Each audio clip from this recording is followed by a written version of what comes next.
Hi, everybody. So, thanks for coming out tonight, and we appreciate our greeter here, Grant. As you'll see in a minute, he's the oldest of three. So I'm not accustomed to being mic'd, I'm accustomed to just yelling. So if this gets too loud, you can tell me to take it down a notch. Tom, you'll be in charge of that, okay? Thank you. All right. So, welcome to our first session of the series called Financially Fit February. Now, Dwayne, are we going? Right or left? Right. Maybe? Well, I can take it for you. Okay. So, if we haven't met before, I'm Tom Howard, and as I mentioned, have three kids. Grant is the oldest, and my wife Meredith. We usually attend the 11 o'clock service. So if you're somewhere between the nursery and the front door at about 12:15 on Sundays, you usually see a scene something like this as we're trying to corral all of them. But my day job is I'm a financial advisor. I help people with investments and savings plans, retirement income, insurance, those types of things. So, pleasure to be here with you tonight. And as I was talking to Steve and Jennifer about putting this together, really wasn't sure, how much interest we would have. So I'm glad to see that we have this many folks come out tonight. So we're going to be talking tonight. Again, the concept for tonight is self-evaluation and goal setting. Now, for me, I like to say that there are two kinds of plans. One kind of plan is if I stand here and I say, you need to do this first, you need to do this second, you need to do this third, right? The other kind of plan is a plan where you take some time in thought, some time in prayer, and come up with your own plan.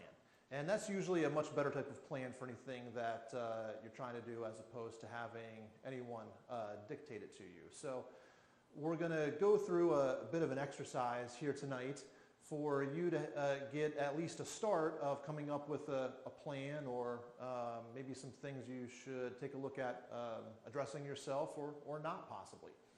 So as I'm going through this, please interrupt anytime. Raise your hand, ask questions. I have a handout that I'll pass out here in a bit. And if you don't want to ask me a question through the session tonight, then feel free to come up afterwards, and I'm happy to help in any way that I can. So I'll tell you that before I got into this industry, I was a golf instructor for a while, and several years ago, and I was thinking about doing something new, and somebody recommended, well, maybe you should take a look at the financial industry. That might be a good fit for you. And I thought, well, that's a crazy idea. That's completely ridiculous. Now I didn't say that, but I thought, oh, okay, well, yeah, maybe I'll look into it. And he said, well, I'll connect you with a recruiter in my office if you want. I said, well, okay, sure. So, I took the phone call, didn't really go anywhere. And within a few days of that, or a week at the most, my mentor, a gentleman named Dan Faringer, actually reached out to me, and several meetings later, started working, and here we are. So anyway, up until that point, I'll tell you that I had more negative experiences than positive experience with folks like me in my industry. So, when I set out to do this, I thought, well, I'd certainly want to be the kind of person that I would want to work with and be a resource and do the best I can to really help people and coach them. So that's the spirit of where all this comes from. So anyway, that's a little bit about me. Now, in a second, you'll have an opportunity to introduce yourselves. So, similar to on a Sunday morning, I want everybody to please stand up. And I want you to take a moment, look around, and try to find somebody that either you don't know or you don't know very well, and go up and ask them, are they married? Do they have children? What kind of hobbies do they do? And what brought them out tonight?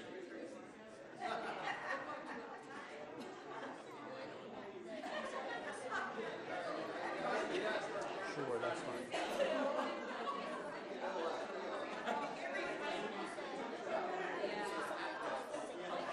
Yeah, it'll be pretty soon.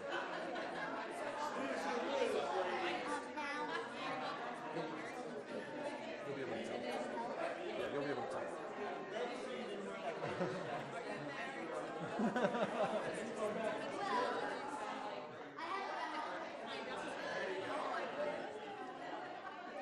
Good evening. Everybody's Good evening. Thanks for doing this. You're welcome. You're welcome.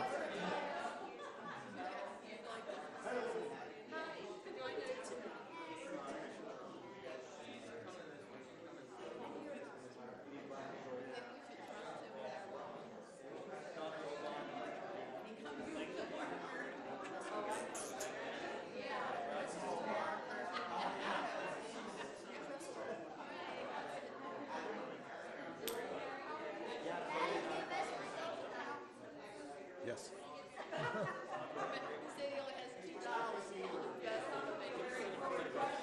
Well, over time.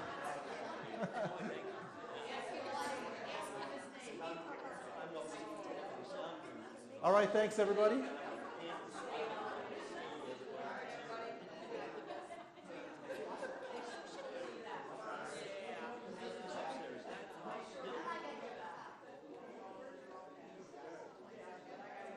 Too much. You're usually not down here, so when you get down here, you make the most of it. our friend's house. They have a constructor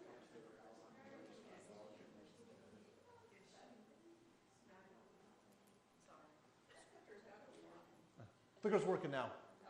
Hey, Dwayne, is it possible to have the animations work on the slides, or does that not work on this version? Okay, I'll know that for next time.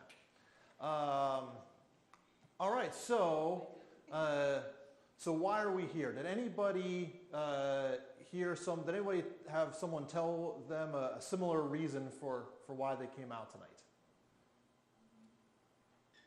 To figure out how we can make more money. To figure out how to make more money. Build up more money. Okay, all right, that's good.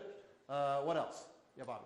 Well, at my age, old, I'm retired and I'm a widow, and I just hope I can learn something and make sure that I'm handling what money I do have and Okay. doing it correctly. Sure. All right, that's good. Anything else different? So we'll touch on those kind of things and some other things here tonight. We may not get into the specifics of everything this evening that you're hoping to hear, but again, happy to answer any questions and help out whenever I can. So all right, if we had to take a guess, what do you think the most common topic is that couples would argue about today? Probably money, right? No hesitation there, right?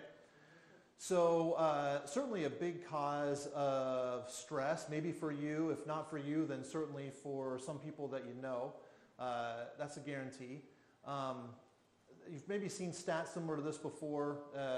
An article that I pulled out recently as I was trying to find a stat like this is 40% of Americans today can't cover a $400 emergency from their savings. 40%. So maybe that surprises you, maybe it doesn't. I guess I wouldn't say that it surprises me because I've heard statistics like that, many, many times. But it's certainly a concern. So this comes from a study that the Federal Reserve did last year, actually. Again, 40% can't cover a $400 emergency. In that same report, they said that 74% of people feel at least okay financially. Well, then by my math, I think that 34% probably need some advice or some assistance right there, right, at a minimum. So let's say that one of these people, one of these 40% has a $400 emergency, right? So, can $400, I had a little fender bender that, not my fault, the other person's insurance is covering it, but $400 might not go very far for a car repair, for example, right? $400 might get you a nice, TV at Best Buy or something, right? So what happens if somebody has a $400 emergency and they don't have that much in their savings account? They charge it, right? Credit, exactly, yeah. So today we've got this wonderful thing called the credit card, of course, right? So is that a good idea? Well, a couple of verses that I like to use. First here from Romans, let no debt remain outstanding except for the continuing debt of love to one another. For whoever loves others has fulfilled the law, right? So in general, there of course are going to be emergencies in some circumstances where for some people it's going to be unavoidable, but generally speaking, right, we don't want to be putting things on credit and having debt. And part of the reason for that is any of these, any situation like that, right? Someone who is struggling financially, a couple that are struggling financially, can they be the best possible spouses to each other? Can they be the best possible parents or neighbors or coworkers or whatever, right? Probably not, right? So financial stress is really going to erode a lot of other things in life, or probably prevent people from really being the best version of themselves that they can. Another verse here is from Luke, and you can read through it. Now, at first glance, we're talking here about money, but really it applies to probably all facets, and not just financial, in terms of planning. So in many facets, it makes sense to have plans in place. The better plans we can have in place, better things will go, and again, we can really live our best lives and be the best versions of ourselves. So next, I'm going to fill out a worksheet. I think my assistant must have run off somewhere. Here we go. Thanks, Grant. Pass these out on the left side. All right, so have a worksheet here. If you can do the zigzag, that would be super. Now, I believe that everybody probably has pencils in front of them, right? If you don't have a pencil, or if your pencil's broken, hold it up. We'll track one down for you here. But what I would recommend everybody do is, as we're going through this, first, don't skip ahead. We're going to go kind of one page at a time here in a certain order. But we're going to fill out these sheets. You want to check in the back here? Thanks. I'm going to fill out these worksheets. And we're doing this. It works out really well that we're doing this in pencil. So none of this is, written in pen or even in stone. You can use a pen if you like to use a pen. Point of this is that all of this can change. So we don't have to worry about doing anything, correctly or perfectly tonight. We need some more. We out? Or do we have some extras anywhere? I thought we had more than enough. Perfect. You go good? Thanks.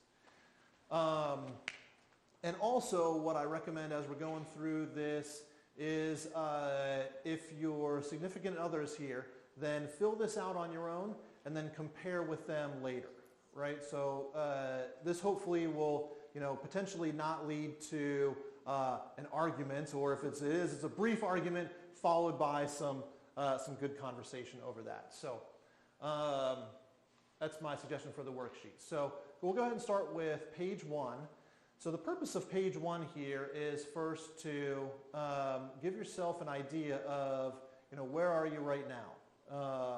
What things do you have in place that you feel good about? What things do you think could be improved? And then take a moment on, where were you, say 5 years ago? That's sort of an arbitrary number I put there. Where would you like to be 5 years from now? And then why? What effect could that potentially have? So go ahead, take a few minutes, start working on it, and I'll just keep an eye. We'll move on here when it looks like most people are through page 1.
We'll go about another 30 seconds on page 1.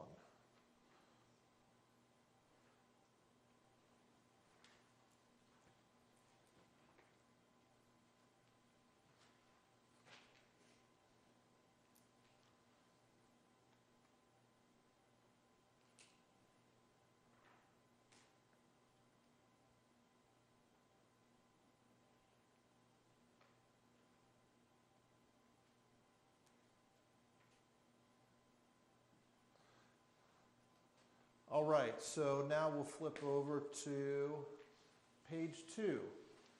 And some similar types of questions here, right?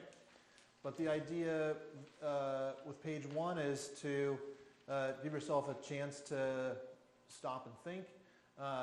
So then number 2 talks a little bit about your motivation for possibly making any changes or not. Also a little bit on your ultimate goals, and then obstacles in the chart on the bottom.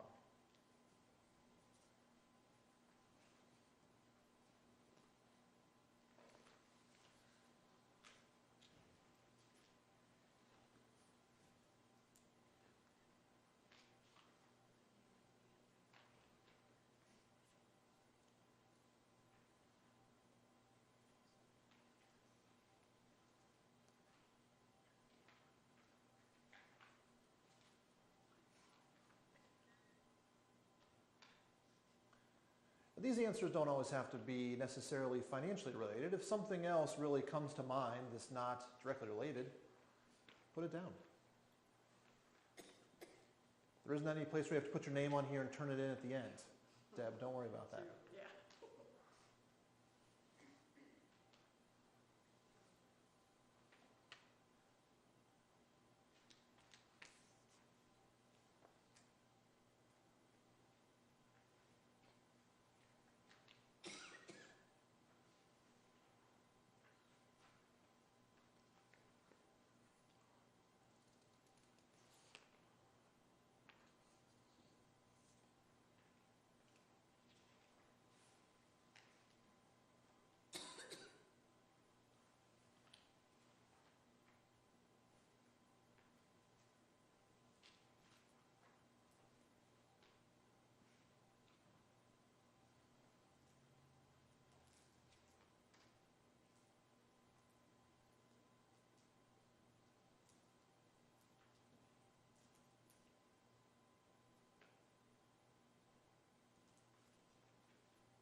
So it looks like we're wrapping up page 2. We'll go in about another 30 seconds here.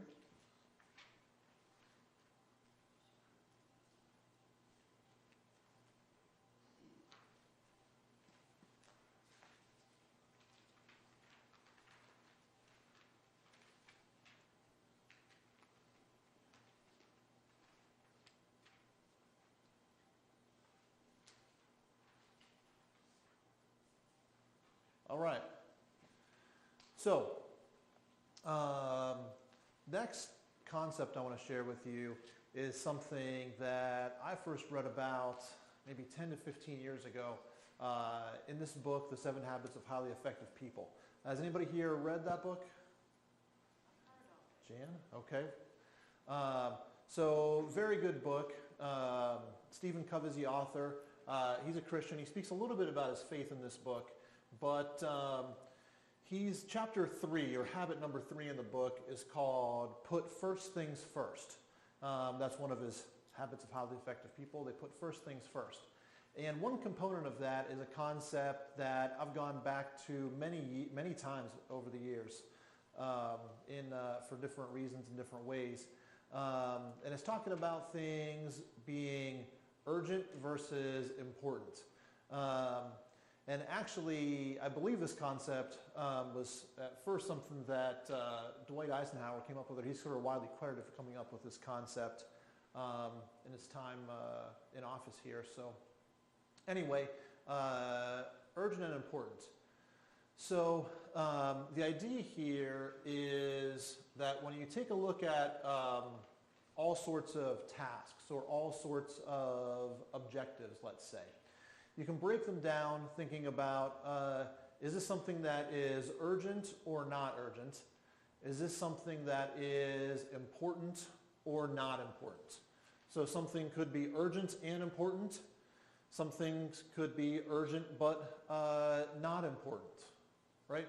So it doesn't have to be financially related, but take a second and see if you can think of something in your life that would go in each box. So something that's urgent and important, a couple examples, any kind of a pressing problem, right? So if you need first aid, that's probably urgent and important, right? Something that has a deadline that's coming up, probably urgent and important. So see if you can think of an example of something like that. So next box then to the right is not urgent, but important. Okay, so some examples there might be relationship building, planning in general, anything that's personal growth related, right, would be something that you'd probably say is important, but it doesn't feel urgent necessarily. Third box then, in the lower left, urgent but not important. So an interruption. a phone call, let's say in the middle of the day, some of your mail, some of your email. Lots of things feel urgent, but probably aren't so important if you really stop and think about it. And then finally, we have things that are not urgent and not important, right? This is a pet peeve of mine. I don't know how often you experience something like this, but every now and then we go out to dinner. And do you ever notice a family at a restaurant and everybody is sitting there like this? Right? I see some nodding heads, right? So, do you think they're doing something urgent? Probably not. Are they doing the most important thing they could be doing at that point in time? Probably not, right? So, these devices are great, but generally speaking, they give you a lot of things that are not urgent and not important. So that's the whole concept. Is you can break these things down into these groups. Now, what do you think is the most effective quadrant, right? Ideally, where should most of your time be spent? If you had to guess, Brian, what would you say? You would say urgent and important. Anybody else want to vote for another category? Family. You'd say family, so which box would that be in? So maybe on the urgent and not important. Yeah, so the concept is there's going to be some time in all those boxes, but to be the most effective, you probably want to spend as much time as possible in that top right box, the important but not urgent, right? So the idea is that things that are urgent and important in the top left box, those might be emergencies, right? So the more time you can spend doing things that are important but not urgent, the more you can prevent emergencies, right? The better off things will be. Right now, again, there will be some time in all these boxes, right? But the more time you can spend in that upper right-hand box, probably the most effective that you'll be in lots of areas of life, right? So, hope that was interesting. Just a concept that again, I've really found very helpful.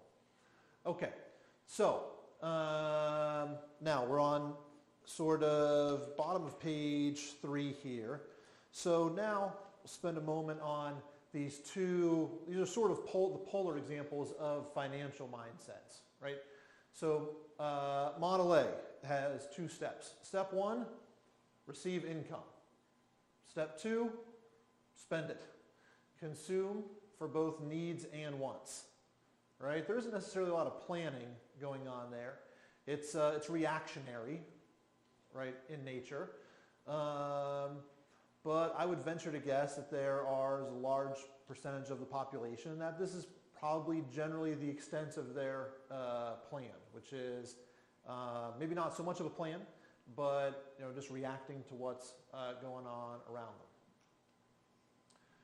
So we contrast that with an opposite mindset in Model B. So in Model B, we receive income. We first give back, right? We'd like to all get to a point where we can tithe 10%. Some people can do that currently. Other people, need to work toward that. But certainly giving back. Providing for you and your family's needs. Helping others. Saving. And then finally spending on wants. Right? So we have our needs and our wants. And the needs are, sort of higher up the list. The wants are further down the list. Right? So when you look at this kind of a mindset, the characteristics here, which urgent versus important quadrant does that go into? Right? This probably goes into like that top right quadrant, right? We're doing things here that may not necessarily feel urgent, but are important and help you to be the most effective.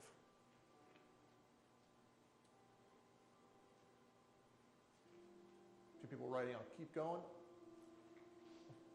All right.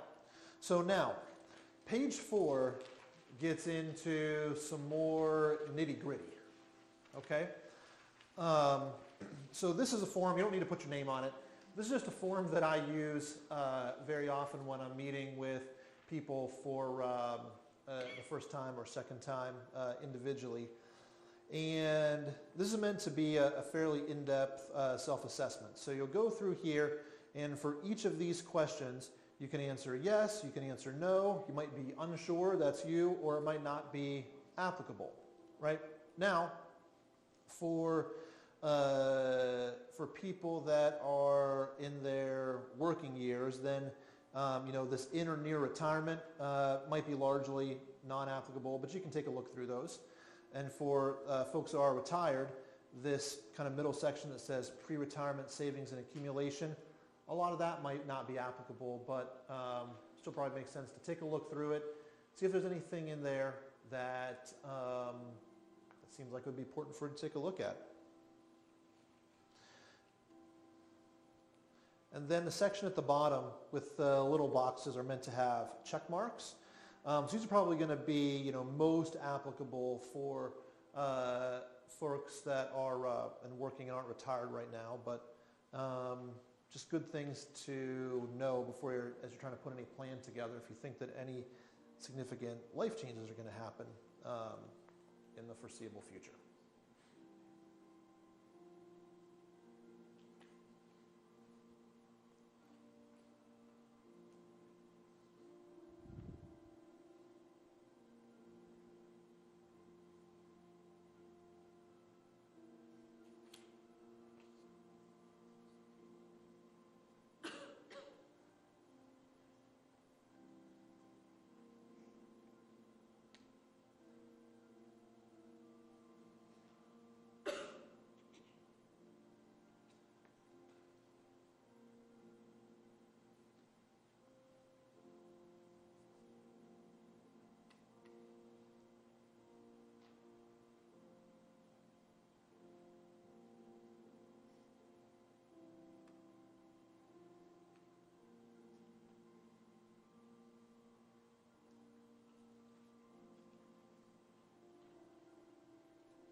So the folks I can kind of see here, looks like they're getting towards the bottom. So at this point in time, you might be thinking to yourself, I'm not doing too bad. I've got all my ducks in a row, or pretty close. Or you might be thinking, ooh, holy cow. I feel a little overwhelmed right now, right? And that's okay, right? So we're gonna simplify this down here in just a little bit. But this might serve as a good long-term to-do list. But if you have a whole lot of things here that you think need to be addressed, we can tackle them all at once. We'll prioritize. So anyway, moving on to our last page here. At this point, you have maybe some rough idea of what a plan should look like.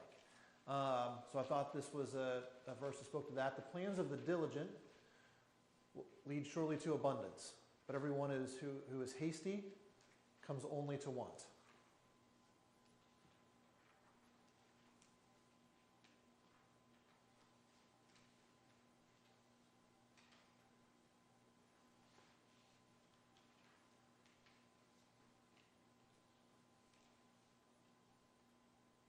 And again, we may want to be diligent, but if you were in the latter category of saying, oh boy, holy cow, I feel a little overwhelmed right now, we'll try to simplify it a little bit here. So next quote from Tony Robbins, who's a very well-known public speaker, motivational speaker, and life coach to the stars. We overestimate what we can do in a day, and we underestimate what we can do in a lifetime, right? So if you've got a whole bunch of things, you say, holy cow, boy, there's a lot that we need to do. First step is prioritize. So my suggestion is to see if you can narrow it down to the first two things that maybe you can accomplish in the next week. And maybe there aren't things that you can even accomplish on yourself. It might be, I need to talk to, boy, this is a big concern. I need to talk to somebody about that, or I need to find out who I can talk to about that. So I would generally recommend, no more than 2 items that you want to say you're going to realistically accomplish in the next week. And then, maybe there are 2 more, maybe you could add a couple more to say, well, let's see if we can accomplish a couple more of these things by the end of February. There's no magic to why there's 8 to just fit nicely on the page right there. So I wouldn't, it's probably not productive to have a list of 25 things. Because for me, if I have a list of 25 things and I accomplish 5 of them, I don't feel so good because I still have 20 left. So let's keep a short list, keep it manageable, and take care of things and gain some momentum, as opposed to having a big list, only doing a few, not feeling very good about it, and then throwing the list away and forgetting about the rest of them. All right. So that is basically it for tonight. Now, if I didn't scare you too much and you come back for more sessions, then I promise you don't have to do as much work in the next 3 weeks. Today's self-evaluation and goal setting was the most work that you have to do. It'll be a little more heavy on specific concepts and topics in the next few sessions. Now, on these issues here on the page before, for example, there are some of these things that I feel like I'm an expert in. There are some of these things that I'm really not an expert in. So if you need resources and you don't know where to start on certain things, I'm happy to try to help if I can. And that might be something that I can give you recommendations on, or I can refer you to someone else. So, for example, if have you created or reviewed your will, living will, power of attorney in the last 5 years? I'm not a lawyer. I have some friends who are attorneys that I respect a lot that I can refer you to if that's something that you feel like you should take a look at. But any questions that I can answer, I'm happy to do so. Either now or via phone or email.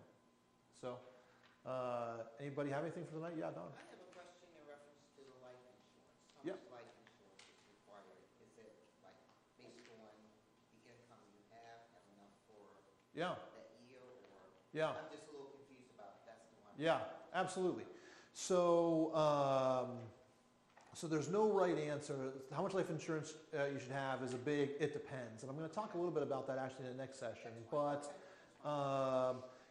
but first of all, you have to think about, well, what do you want it to do, right? So, for me personally, I drive a lot, and it's not a pleasant thing to think about, but, if I'm in an accident, I don't make it home one night, that is a huge financial catastrophe, for my young family. So I need a whole boatload of life insurance. For other folks, their situation is very different. And it probably makes sense to have a little sum, at least something that'll come in, very handy when it's needed. There are also some plans where there's some life insurance that has some other nice benefits that go along with it. So it's really a very personalized thing based on somebody's situation. There's not one kind of blanket answer there. But yeah. So that's my best non-answer to that question. Any other questions at this point? All right, well, thanks for coming out. Hope that this was helpful and to feel good. Yeah? What actually is going to be covered in the next one? So the next one is about what I'd call foundation planning. So some of it goes into this foundation planning, this second piece right here. So when we talk about planning, really we look at it in 4 separate categories. And the analogy that I like to use is a house. So first we have a foundation.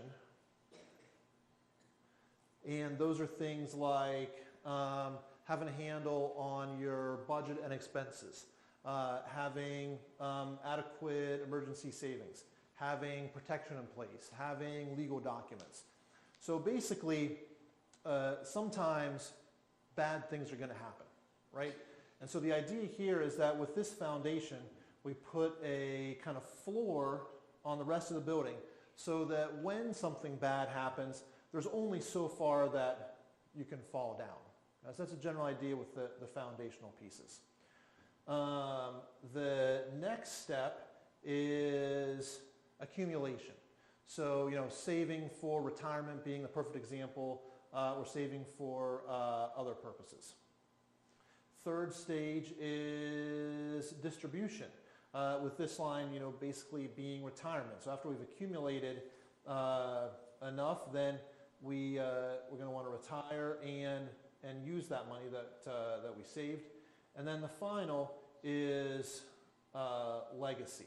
So how do we want things positioned to move on for the future? So anyway, the foundational elements are the next piece. And then the one after that is on investments, which we'll touch on both on accumulation and distribution strategies. Like I said, you don't have to do as much work the next couple ones. More work tonight. That's a good question. Other questions?